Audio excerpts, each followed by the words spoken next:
হেলাল ভাইয়ের ঘাটে বরুমচড়ার মাটি নুয়ারার মাটি হেলাল ভাইয়ের ঘাটে হেলাল ভাইয়ের ঘাটে মন ভাইয়ের ঘাটে বরুমচড়ার মাটি।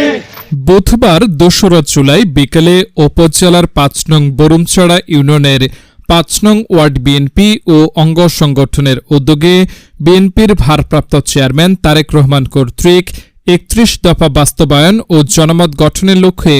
চট্টগ্রাম দক্ষিণ জেলা বিএনপির বিপ্লবী সদস্য সচিব লায়ন হেলাল উদ্দিনের নির্দেশনায় চট্টগ্রাম দক্ষিণ জেলা কৃষক দলের সিনিয়র যুগ্ম আহ্বায়ক ও আনোয়ারা উপজেলা কৃষক দলের আহ্বায়ক সালাউদ্দিন সুমন সার্বিক তত্ত্বাবধানে আনোয়ারা উপজেলা কৃষক দলের যুগ্ম আহ্বায়ক নুরুল ইসলাম মেম্বারের নেতৃত্বে গণসংযোগ অনুষ্ঠিত হয়।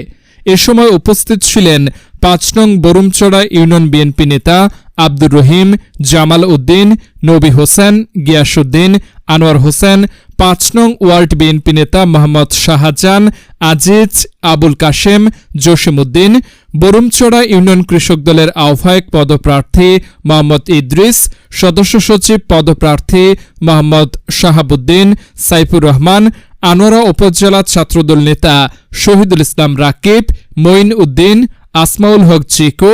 নঈম উদ্দিন প্রমুখ। আর হাসইতে হেলাল ভাইয়ের নেতৃত্বে বরুমচড়া প্রত্যেক ওয়ার্ডে ওয়ার্ডে ৩১ দফা বাস্তবায়ন করার লক্ষ্যে রহমানুর রহিম বিএনপির ভারপ্রাপ্ত চেয়ারম্যান তারেক রহমানের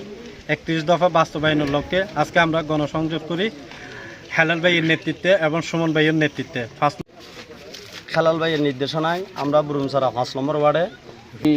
রাষ্ট্রনায়ক জনাব তারেক রহমান ২৮ তারিখ আমাদের মাঝে এসে পৌঁছবে, আমরা সবাই গিয়ে ওনাকে বরণ করে নেব। এইভাবে তারেক রহমানের ৩১ দফা বাস্তবায়নের লক্ষ্যে মানুষের ঘরে ঘরে পৌঁছে দেওয়ার জন্য ৩১ দফা মানুষকে বুঝাই বলতে পারে তাদের ভবিষ্যৎ এই ৩১ দফার মধ্যে আছে।